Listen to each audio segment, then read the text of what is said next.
Hello student, आज हम आपको क्लास 11th की जीव विज्ञान के लेसन नंबर 4 जिसका नाम है जंतु जगत एनिमल किंगडम उसके बारे में बताऊंगा। तो देखिए, जो जंतु जगत होता है इसे किस विज्ञान के अंतर्गत रखा जाता है। तो जो जंतु जगत होता है एनिमल किंगडम जो होता है उसे प्राणी विज्ञान यानी कि जूलॉजी के अंतर्गत रखा जाता है। जो प्राणी विज्ञान होता है जूलॉजी, उसके अंतर्गत किसे रखा जाता है? जंतु जगत को रखा जाता है। और इससे पहले हमने क्या पढ़ा? Plant kingdom. तो प्लांट किंगडम जो वनस्पति जगत होता है उसे किसके अंतर्गत रखा जाता है? उसे बॉटनी के अंदर या वनस्पति विज्ञान के अंतर्गत रखा जाता है। और जंतु जगत को प्राणी विज्ञान या जूलॉजी के अंतर्गत रखा जाता है। अब हम देखते हैं जंतु जगत के लक्षण। देखिए, जंतु जगत के प्रमुख लक्षण निम्नलिखित हैं। नंबर 1 देखते हैं, इनमें कोशिका भित्ति अनुपस्थित होती है। देखिए, जो कोशिका भित्ति होती है इसे बोलते हैं सेल वॉल। जो जंतु होते हैं इनमें सेल वॉल अनुपस्थित होती है। और जो प्लांट यानी कि पेड़ पौधे होते हैं उनमें क्या होता है? कोशिका भित्ति उपस्थित होती है। नंबर 2, जंतु में हरित लवक नहीं मिलता, अतः ये परपोषी होते हैं। जो जंतु होते हैं इनमें हरित लवक नहीं मिलता, क्लोरोफिल नहीं पाया जाता, क्योंकि क्लोरोफिल किस में पाया जाता है? वनस्पति जगत में पाया जाता है। और जंतु में हरित लवक का अभाव होता है, जिस कारण क्या होते हैं? परपोषी हेटेरोट्रोफ होते हैं, यानी कि जो पेड़ पौधे हैं उन पर निर्भर होते हैं। नंबर 3, इनमें अंग तंत्र मिलते हैं। जो जंतु होते हैं इनमें क्या मिलते हैं? अंग तंत्र मिलते हैं, ऑर्गन सिस्टम मिलते हैं। नंबर 4, प्रचलन मिलता है, इनमें लोकोमोशन मिलता है, जिसके द्वारा ये क्या करते हैं? लोकोमोशन प्रचलन करते हैं। नंबर 5, बाह्य उद्दीपन पर तुरंत प्रतिक्रिया देते हैं।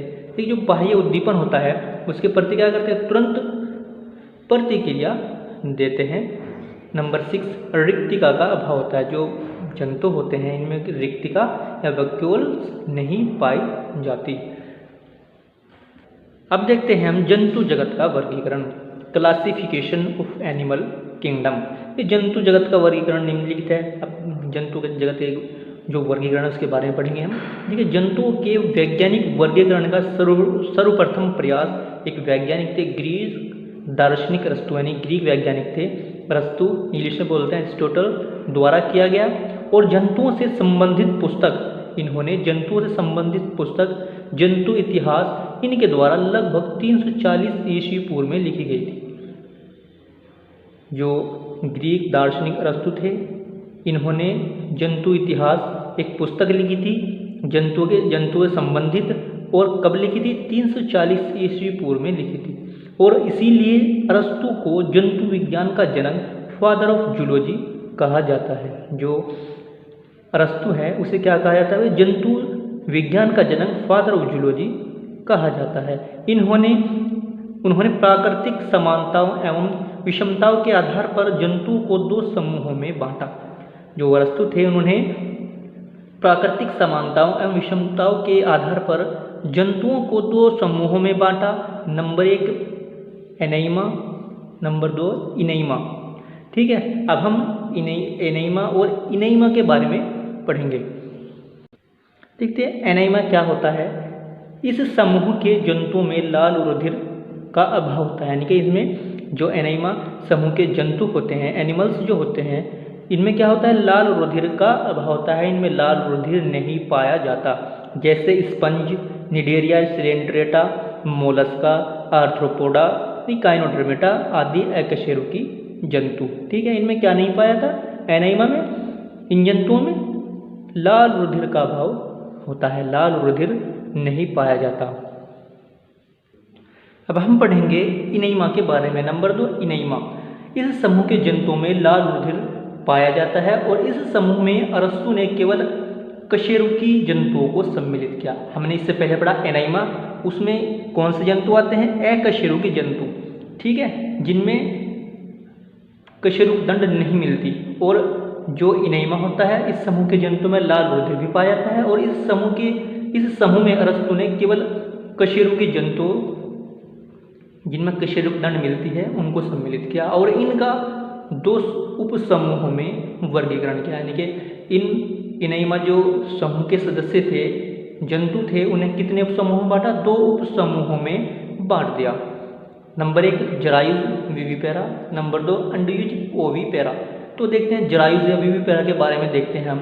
इस समूह में बच्चे देने वाले जंतुओं को रखा गया। जो अरस्तु थे इन्होंने जरायुज यानी विविपेरा के अंतर्गत किन्हें रखा, बच्चे देने वाले जंतुओं को रखा गया, जैसे पशु एनिमल्स, मानव मैन एवं अन्य स्तनधारी जंतु। अब नंबर 2 देखते हैं अंडयुज ओविपेरा।